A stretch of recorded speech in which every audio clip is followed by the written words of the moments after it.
Welcome and good afternoon to the fourth episode of Half and Half, the podcast on empowering women by Farkhanda. Today I have with me Liz Press, who is a mom, a daughter, a wife, an educator, and overall an empowered woman. Please welcome Liz Press. Hi, Good how are afternoon, you? Liz. Good afternoon. How are you? Good, how are you? I'm fine, thank you. Thank you so much for gracing my show and coming to my show. Can you briefly tell us something, a little bit about yourself? Sure. I was born and raised in Dallas. My parents divorced when I was 4 years old, which was very unusual at the time because in the 60s, women weren't they weren't respected as single women. They weren't respected for leaving husbands.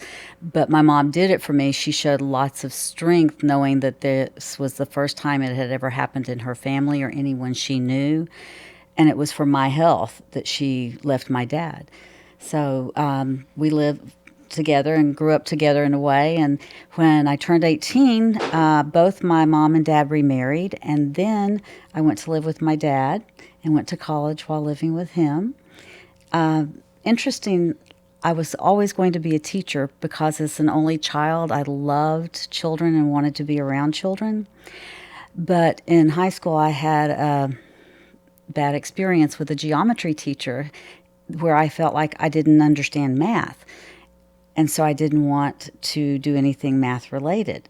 Well, when I got to college, it didn't matter that I wanted to be a teacher. I still had to do math.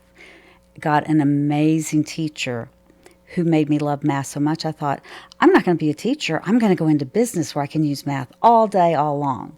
So that was sort of the early part. Do you want me to keep going? Yeah. Okay.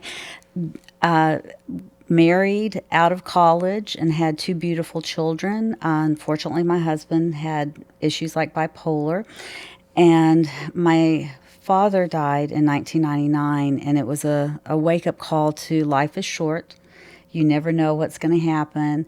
Why am I with someone who isn't empowering me, who isn't supporting me and our children? And so I, at that point, became a single parent and stayed in the business world for a few years. And then after 9/11, when there were no jobs, I decided to follow my first love, which was being around children and teaching. So I had to go back to school.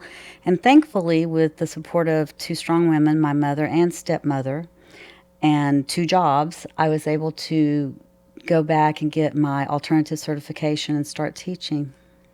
That's wonderful. So we are going to go back a little bit in your early like childhood, where you mentioned that your mom was a single mother, and then she actually made that decision because she did not want you to grow up in a in a in a environment which is not healthy for you, and you were constantly stressed out for everything that going on between her and your dad. So she made the decision, even though it was back in The 60s. 60s, which is like, there it was the social stigma that about divorced women, but still she was bold enough to make that decision for so her mother instinct, or mother power kind of like screamed out loud, and she made that decision, which shows that how you are so empowered, because it kind he she passed down that to you. And so when you were growing up, being only child of a single mother, how did you navigate that, like when you were in school, or I mean, did people looked at you differently, or it did not matter, you were happy that you were like with her in a more like in a happier state than with you were with your dad, and both when you were with both of them? I don't know that I missed or had a problem with not having my father around because I hadn't had him around. I didn't notice it. What I miss most were siblings. And so it was really important to me and my friendships that I took them very seriously and felt that I had to honor the people. But the, I guess, underlying thing that helped me is I had always, I guess, been told or it had been expected that I would go to college. Like that was never a An option. question. Yeah, it was like when you go to college, when you go to college, after you finish college. And so it just never crossed my mind that I wouldn't. Plus the fact that I really believe because I was so loved. I was the first grandchild on both sides of the family, and I was so loved and maybe spoiled a little bit, but not spoiled to the point that I didn't treat people properly, but spoiled to think I can do anything. That Of was course. really how they spoiled me most, is by saying, you can do anything you want. You're smart, you're kind, you can And that's so be. important, that to have that assurance from people you love that you will be able to do anything in life no matter what, and we will support you with God's help. And if you believe in yourself, and if you can do anything, and that's so important. And I can tell that for myself, that I was not the only child, but for my parents, they always told me that you will be able to do anything that a man can do. And we didn't have brothers, so my dad never treated us like, oh, you are daughters and that you're girls and you will be women and your place is in kitchen, or you it's just to raise children and getting married. So no, I mean, marriage is a wonderful thing, and I'm going to come back to that later on, because I was married to an amazing human being. But women should be encouraged early in childhood that they should be able to do anything and everything they want to do. And that was your case, even though you did not have a proper father figure in your life. I mean, your dad was there but not there, he was missing in action, but your mom herself did fulfill that role of empowering you, of kind of like telling you that you will be able to do. And And that, her parents and yeah. sisters and brothers. My mom's family, I was closer to, and they just always talked about how we were going to be able to, be and do and go places that they had never gone themselves, and they wanted us to. Right. I mean, it's a dream of all parents and grandparents to see their children better off than what they were. Like, if I when we came to this country, like 25 years back, my husband always used to, and when I had my first child, my husband always used to say that our children will achieve or see things, or dream bigger than what we dreamt, because not because we are trying to put the pressure on them, but to help them to dream bigger. Because ambition, and I feel keeping an higher ambition and intention, making that intention, and just to keep your aim high, it's so important. It doesn't matter if you reach the destination, but even if you don't reach that particular destination, but the process itself, and that going through that process, it's a totally whole learning experience, and you learn so much in the process. So I mean, yeah, it's so important to be motivated, and having that assurance from your loved ones, from your mom or grandparents and siblings, I mean, and your life partner, to tell you that you can do it. And so everybody has a role model in their life, early on in life, later in life. And then, so do you have someone? I know your mom. My mom and my grandmother both. My grandmother, because the fact that she left school at 16 to get married, which was common back in the Right. 30s, she raised five children, one of which my uncle went in the Air Force. He got a bachelor's and a master's. He worked at the Pentagon. It's It amazing. was amazing that she raised these children. And my mom, who was very, I guess, unconvinced of her power, would say, "Oh, I'm not very smart." But when my mom retired from work, she was the assistant to the public relations director of Sears Roebuck and Company in Chicago, Illinois. You don't get to be the assistant to the head of the public relations department by not being very smart. She Of was course. very smart and very strong and talented. She just didn't always recognize it. Right. I mean, that she had that superpower. And I mentioned that in my earlier podcast, that I think all women, we all have some kind of superpower. And it's not like only that, oh, you have to be well born, or you have to have a lot of money, or you have to have that family support. Yes, you do need family support, from that perspective that your family is motivating you and being supportive emotionally. But I think even I have seen people who have been in adverse situations, but then because of their emotional support and for their determination and perseverance, they have reached greater heights. So, I mean, and your mom is an example of another example of that kind of empowered woman who reached to that level just solely because of her own perseverance and determination. And of course, first and foremost, God helped her, and then she persevered, believing in that, because faith is so important. And I am a woman of faith, and you are too. So we Absolutely. have to first and foremost put our trust in God, and then with God's help, I think human beings can achieve anything and everything. And that's probably why my grandmother was such a role model, because of the fact that she raised five children who all graduated high school, who all went on to good jobs. She went to church all the time. When the grandchildren visited her, which was frequently, we all went to church with her. So the faith she had was during difficult times, during times that were unexpected, when someone was ill or something that you can't predict happen. She never lost her faith, and that was extremely empowering to me, to know that not only do I have earthly people supporting me, I have the spiritual support of God. The divine Yeah. intervention. Yeah, I think that is so important, so important, especially when you are battling through life changing events and adversities, and then facing hard hardships in your life and losses. Faith is the only thing that holds you back, because for me personally, I think I would not have been able to move on or continue with my life if after losing my husband, if I did not have faith in God. Like, I think I always believed that things will be okay.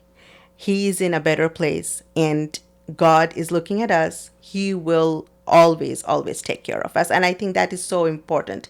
And of course, he puts people around you, your loved ones, Mm-hmm. and family and friends who love you, and those love come from God, that he is putting love in their hearts so that they are there for you. And I have so many people around me who love me unconditionally, apart from my family, friends, and I can say one of them is you. I mean, Yep. just always being there for me. And I feel blessed, and I'm sure you, while growing up, and your mom while facing those challenges, you guys have seen that those people just come from nowhere. I mean, it's just God's sheer mercy and blessings that they are there for you. Absolutely. Yeah. Can't agree more. Yeah. And so we are going to focus the shift focus a little bit later part, like in your adulthood now, from your Mm-hmm. childhood. So when you got married, when you were in college, and or after you graduated. After I graduated from college. Okay, okay. And can you tell us a little bit about how you met your husband, or how, like, how you got connected, and like how was that like when you got. I worked for the Dallas Market Center over in Dallas, and he worked for something called Infomart, which I don't even think exists anymore, but it was part of Trammell Crow and all that they do. Trammell Crow is a developer, and they have a lot of businesses. And because Infomart was like a new thing that they started, Dallas Market Center and Infomart worked together, and we met through work. So when you met, like, I know, like, you got married and you have children, did you ever feel like he is not the one for me, or like after you got married, or just anytime you have you ever felt that you're lacking the connection? Because you said that you later on you got divorced, and I mean, again, you're happily married now, but like, I'm talking about the part when you got married to your ex-husband, and then when was that time that you figured that he's not the one? Because we all know that when we truly love someone, and even if way before we meet, when we see that person, I mean, I can talk for myself. When I saw my husband, I felt like I recognize you. I mean, when two soulmates or people, like soul level connection, you recognize each other. So when did you ever feel that connection, or that connection was never there? No, in the beginning, I was head over heels in love. He was very smart. He was older than I was by 14 years. My dad joked with me and said, you know, you don't have to marry the first person that asks, but ended up that I did. And I would say probably the first few years were really, really wonderful. He started developing bipolar problems. He used medication that he was supposed to. He went to a counselor, and he was trying to do all the right things, but he wasn't able to work very much, which was obviously a financial hardship for me to try to support all four of us. So I started going to counseling too because of the stress. And at one point, I asked the counselor, not if, I said, when will I know it's time to leave? Because I knew it would happen. I just didn't, like, should I just go now? And he wouldn't, obviously, as a counselor, tell you. He said, you'll know. And so after my father passed away, and I realized you just don't have tomorrow, you have to take it today.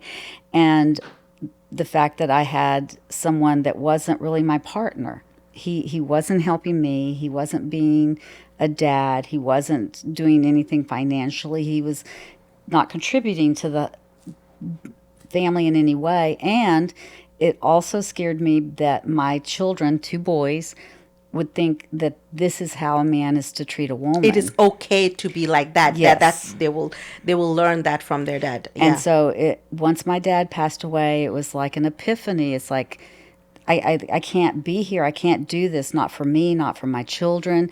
I don't, I know it's going to be hard. I know but they have to know that is not how relationships look, and that it is okay to have mental health issues. You take your medicine, you go to your counseling, and you still support the people in your life. You don't just check out.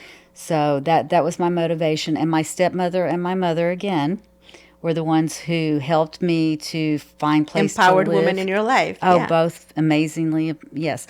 And they supported me financially and emotionally. They would take the kids when I needed to do schoolwork or something. So I've been very blessed to have those supportive women, as well as cousins and friends who have always been around to help.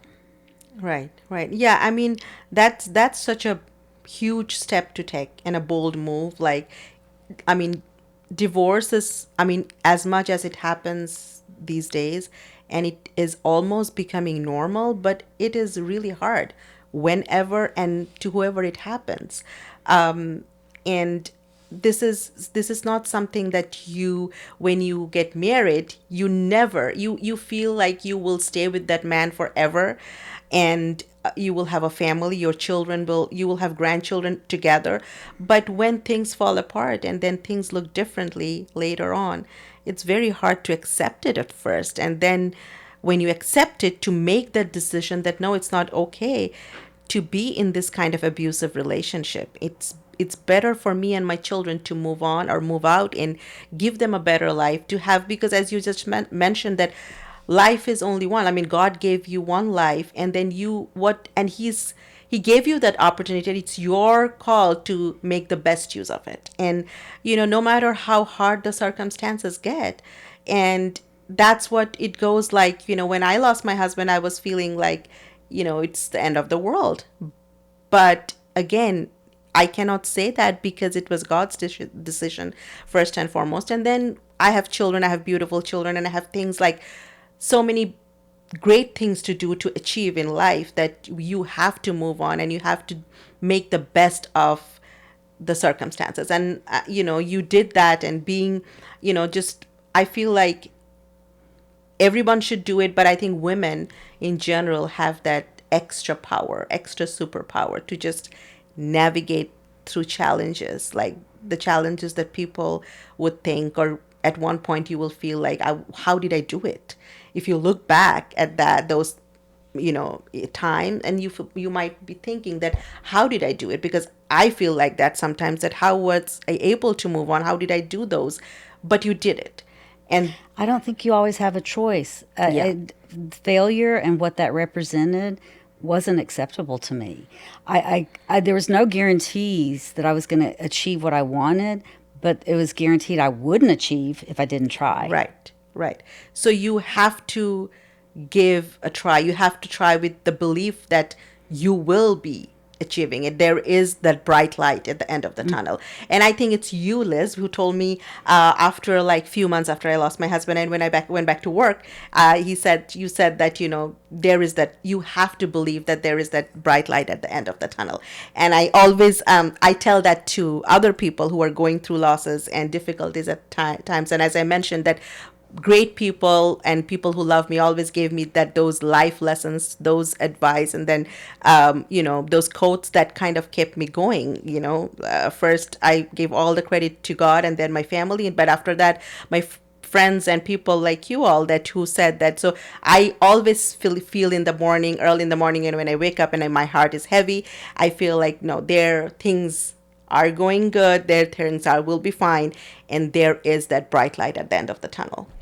Thank you. And that goes back also, like, how women should also empower each other. Like, we don't see always women empowering each other. They are, sometimes we even see the opposite, like pulling down other women. And it is so important as women that we should empower each other, we should be there for each other, and we should be happy in each other's empowerment. How important is that to you? How do you feel about that?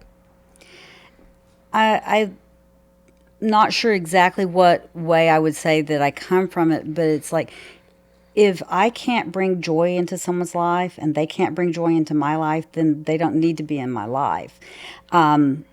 It's not that it's a one and done type thing. If someone I feel like hasn't done what they should have with me and for me, I still give them opportunities. I try, if possible, to talk about it. But there are times when people can be just mean and just hurtful, and they seem to only be able to feel good about themselves when they're hurting others. Those are the people you try to get as far away from as you can. And unfortunately, we all know there are situations where we can't always get away from that. And at that time, it's just really relying on praying and God's intervention, making things happen when they're supposed to happen. But the older I've learned is, you try as much as you can, but at some point, if it's not working, you have to, just like I did with my first husband, you have to realize the control I have, the power I have, is to leave the situation. I'm not going to be able to change it. I'm not going to be able to change them.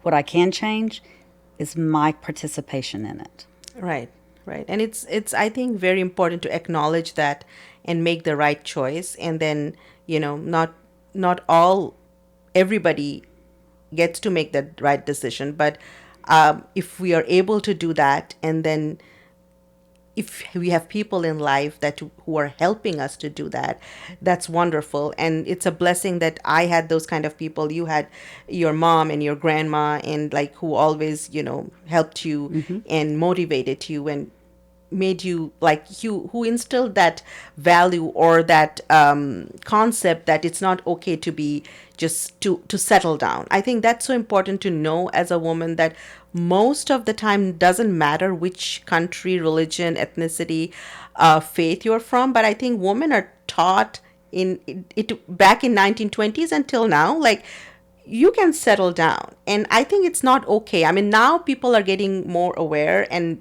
the women are educated, and they are not doing as much as they used to do before. But there is a difference between compromise and settling down. Like, compromise has to be reciprocal. So when there is a partnership, in my marriage, I had a wonderful marriage and we compromised, I mean, in a lot of things. But it was not like we are settling down. We had immense love, but it was a partnership. But when we are like told to settle down, that's the time things start falling out, because it's just falling apart, because it's like, one person is doing a way a lot more, and it's most of the time the women than than the other gender. So I think, going back to, to gather that courage and walk out of the situation that you are not happy is just so important. And then, who are able to do that, it's just amazing. And so, Liz, after you got divorced and you were a single mom with your children, and then you were raising them by yourself. So when did you find, like, I know you're happily married now. So when was the time that you connected with David? My husband of 17 years, happily. It was in our mind very much a God thing. I lived in Irving. I worked in Louisville. My kids went to school in Coppell. It was all on the west side of the Metroplex. My cousin lived in Richardson, and long story I won't go into, she went on a blind date with David. And they, in her words, did not have a love connection. And so 6 months later, she's cleaning out phone numbers of her phone and comes across David's number and says, "You know, he was a really nice guy. Who do I know I could set him up with?" And so she introduced us, and through 3 years and not settling, knowing what I wanted out of a relationship, we dated, broke up, dated. And when we both got on the same page is when we got married. But I would never have met him because I never was in Richardson. He was never in Irving. And so that's why I feel like God had it in the plan that we should meet. Right. And I think I believe that so deeply that whenever you meet someone and the true love and the love of your life, the connection is so important. And then you feel it right away. Do you agree with me in that? Like you just feel it like I feel something. There is this the spark, whatever you call me, but I'm not talking about the chemistry because chemistry I feel like it can happen with so many people. And the compatibility is like you get compatible with so many people. But love is something I would define it as like, connection. It's like a soulful connection which is like when you see that person even for the first time, your heart goes like, I know him. Mine wasn't exactly like that, but I will say that from the beginning, both having had a previous marriage, and he had one son and I had two, we didn't waste time playing games. And I think that was the best thing for us is probably by the second, third date at most, he knew everything there was to know about me. I knew everything there was to know about him because we didn't want to waste time. And as true love would have it, whatever the faults he had, whatever the mistakes he had made, same for me, whatever my faults and mistakes were, by owning them, by acknowledging them and saying, this is me, good and bad, this is me, And the other person accepts you with and open wants arms. you and wants you and loves you and is respectful of any mistakes you've made without judging you or holding any of that against you. And from the beginning, we have had that kind of comfort with each other. And even when there were times that we were broken up, we would still talk to each other because that friendship was there. The trust. I could call him and ask his opinion on things, even though we weren't dating. Just that was always there. That comfort that level. that comfort level, that respect, I think that is so important. And my husband always talked about that, like that was so huge to him, that I think not everybody agrees with that, but I'm a firm believer that your husband or your life partner needs to be your best friend first.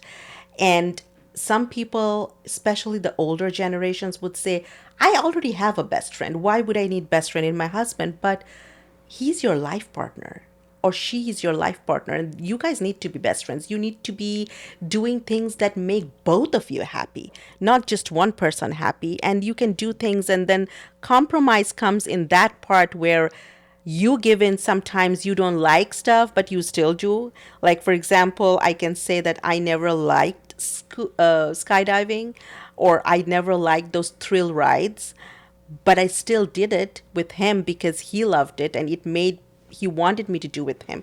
And there are so many things. I think there are way a lot more things that he did not like or love it, but he wanted to make me happy, and his my happiness was so important to him, so he did it anyway. So that there comes this compromise out of love and respect. And I think, you know, for me, he was my best friend. He was my mentor.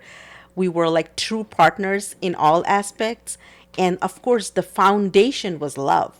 I think if the foundation is not love, then it's very easy. The other things like just fade away, or it is very easy. It becomes very shaky that, if Easy to the give up. yeah, but if the foundation is based on love, and then, you have that strong connection where we are talking about the divine intervention, like, then no matter what happens, you still are connected. Your souls are connected. You are ready to do anything for each other. So, and then, and sometimes it happens first time, like the first early on childhood, and you meet that right person and the right time. And sometimes it happens later in life. Like for me, I found the love of my life when I was 18, and that's wonderful. But some people, they don't. Like you found later in life, but it happened, and then you were happily married. And I would also like to ask that, how were your children with him? Like how was that transition? Like how did that transition take place?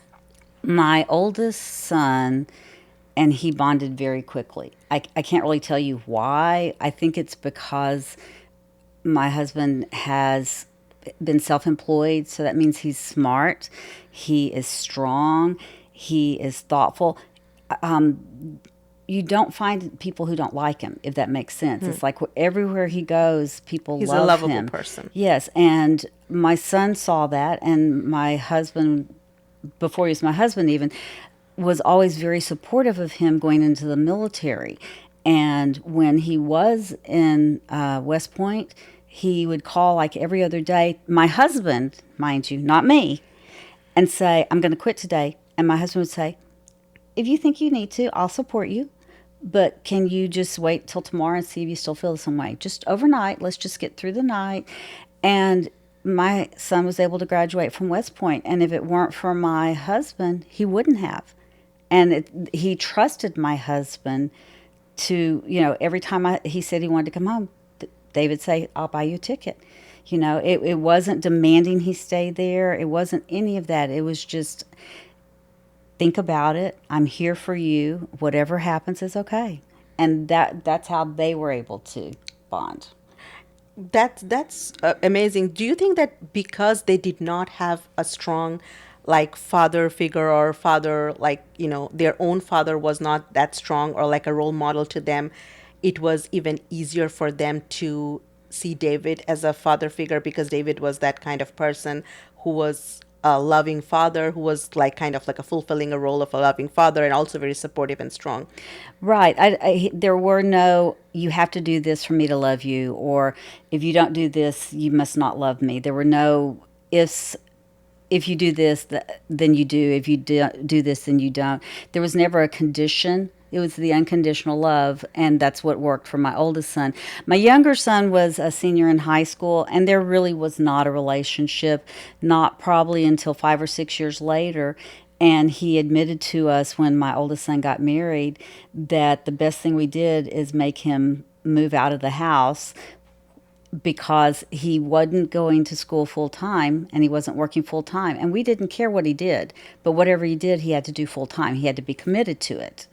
And when he wouldn't, we said, okay, then you're going to pay rent or leave. He said, I'll leave.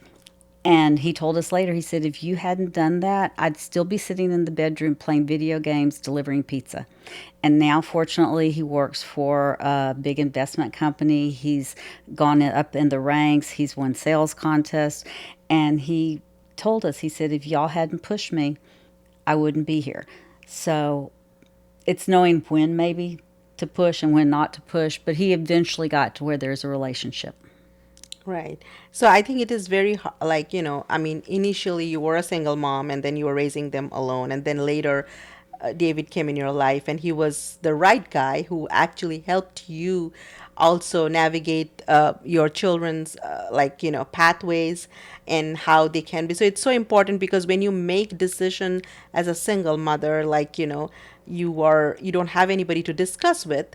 And then if you find someone like who is on the same page and equally concerned about your children, and then your children are comfortable with him as well, it makes it easier. And especially if you did not have that before, with their dad, and then you found that. So you appreciate that more? You felt, do you feel that that did that, like gratitude and appreciation, like, people, sometimes people take things for granted, like when, it's so easy, but when you don't have something and you get later in life and you feel like, wow, I did not have it and I appreciate this so much more. It's a blessing. It is completely a blessing because he doesn't do it just for me because they're my children. He does it for them. He truly does it because he cares about He loved them. He them loves them. Yeah. and wants them to be successful and wants them to have happy lives.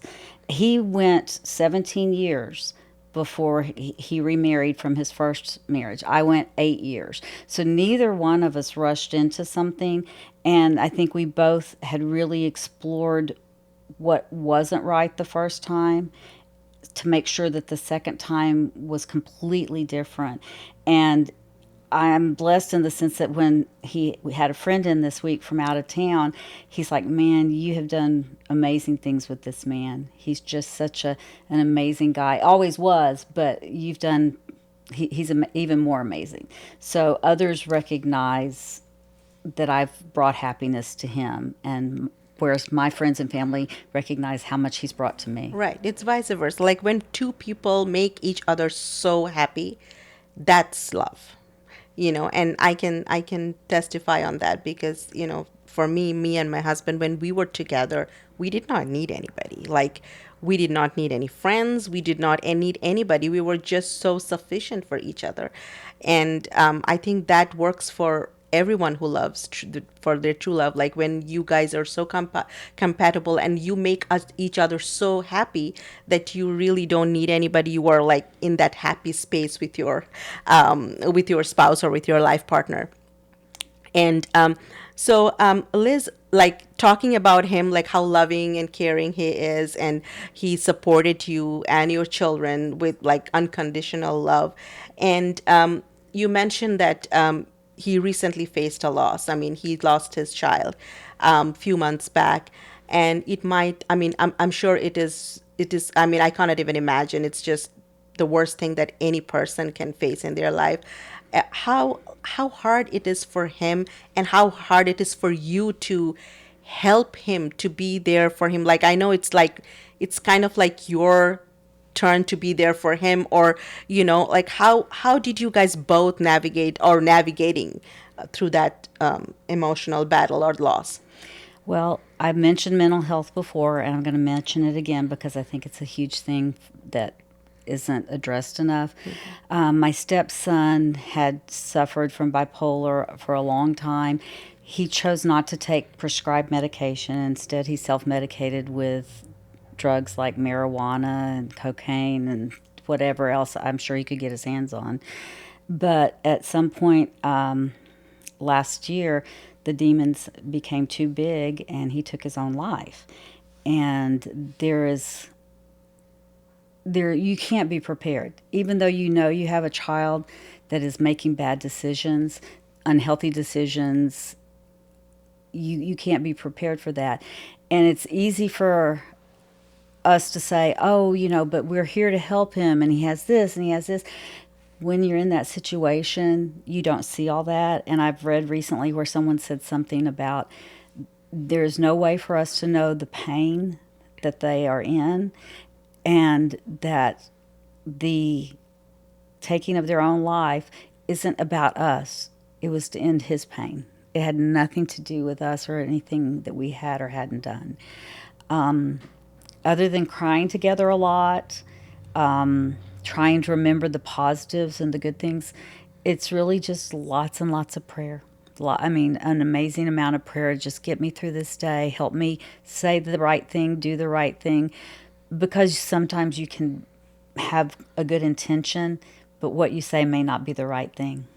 And, thankfully we forgive each other, but it's hard.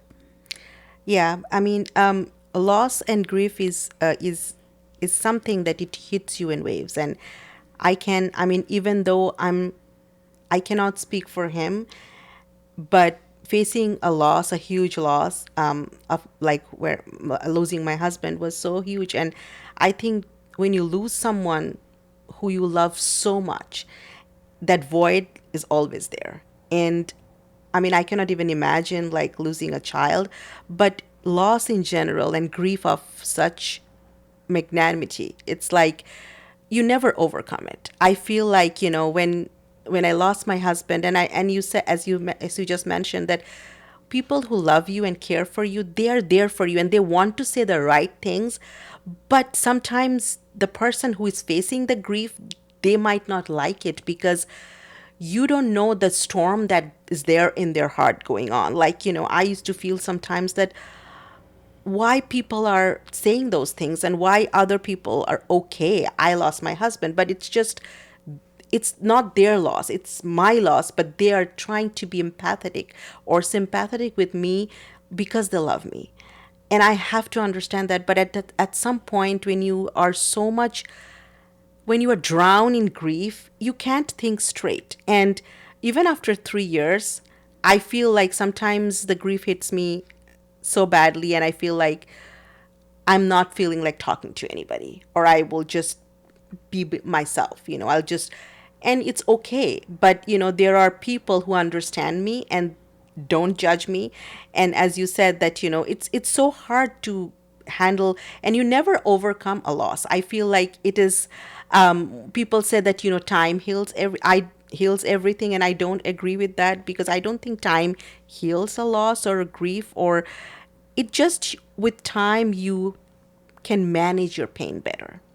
And of course, faith, I would just again strongly say that faith is the thing. Believing in God and having God's mercy and blessing is the only thing that can get you through that grief, because there is no way. Because for me, it's like I'm going to reunite with him hereafter, and that hope is keeping me going every day. Like, just, it's not the end. This world is temporary, and then, we have to be productive, we have to make the best of the circumstances, and hereafter I will meet him again. And that again circles back to faith and God. And I don't think people who do not believe in God, and I don't know how they handle grief, because I couldn't have done it without God, Allah, we call it. And Mm-hmm. just, it's so amazing that how much strength your faith and God can give you. Like, he makes everything right for you. Like, after I lost my husband, it was like, if he wouldn't have taken care of us, I don't know what would have happened. I was and I am in such an emotional mess, and sometimes I feel like I cannot handle anymore, but then I do, because it's him who's helping me through. So, going back to your husband, I think it's just, grief is something that I can tell that it comes in waves, and then sometimes, even if you don't want to say something, you don't say the right things because you are in so much pain and it's hurting so badly. And I pray and pray to God that, he gives everybody who lost their loved ones patience, and yes, lots of prayers. Like, you can only pray for the person who left this world and for yourself, so that he rests in peace, and God gives you peace and, patience to be able to bear this immense loss.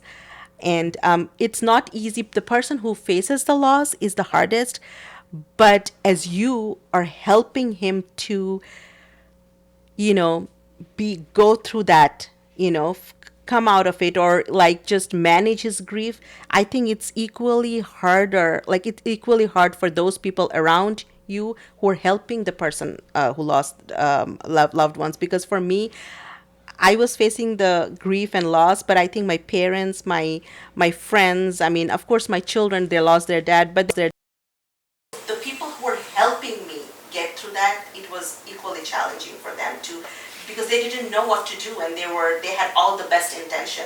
And I'm sure there are times when you feel like, what should I do?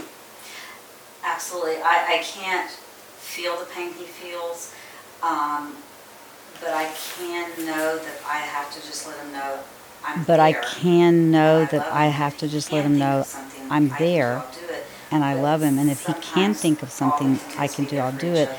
But There's nothing sometimes that you can or we can make it okay. No, I think being there for each other, and I feel that so strongly. At that time, who were there for me, even with a text, like saying, like, I was not in a state for a few months to meet anybody because I was really not. But I read those texts who said that I'm just a phone call away. I'm there for you if you need me. It means the world to you. I mean, it might not mean to the person who is sending because it's like, oh, I want to do more. But to the person who lost and who is facing that loss, that's huge. I'm never going to forget those people who were there for me at that time. Never, ever. And again, the other way who were not there for me at that time, they're just not worth my time. I understand. They are just not worth my time. And I feel like people at the time of your loss and grief and at those difficult times, like, at the time of crisis, who are your true friends, who are actually there for you.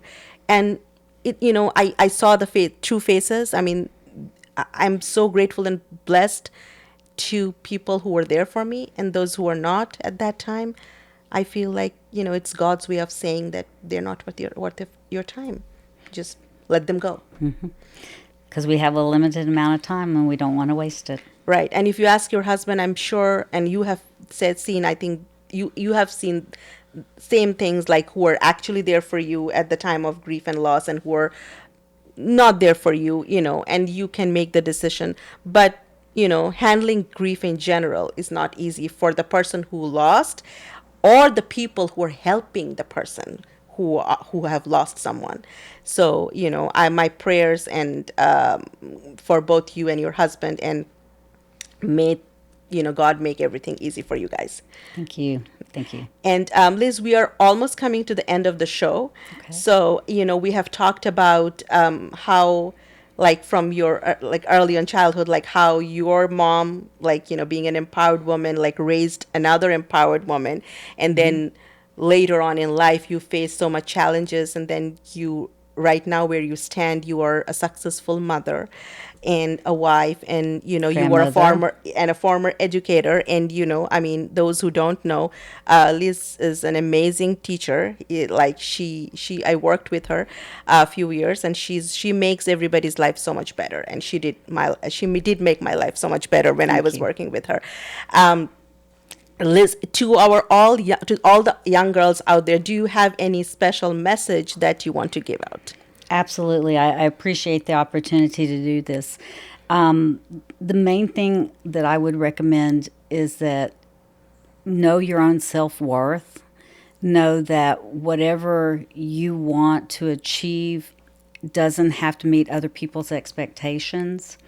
And don't think that once you start on a path that you can't get off. I think that's the other thing that people are, oh, I was going to be in the business world. Well, I did. But when circumstances changed, I had to change. And so I went from being in the business world to being an educator. Very different worlds, but both were right at certain times in my life.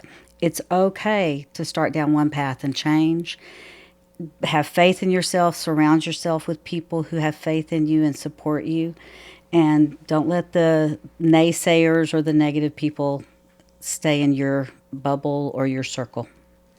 Amazing. Yes, I would echo that you have to know your self-worth, and no matter whoever, I mean, if someone is not accepting you the way you are, then you need to move, like, away from them, and make the right decision, stay true to yourself, and know your worth. And that way you can do anything and everything in life. With that, we came to the end of another episode of my podcast, Half Enough. Please do like, subscribe, and you can see the whole episode in YouTube. Look forward to seeing you again next month. Till then, take care.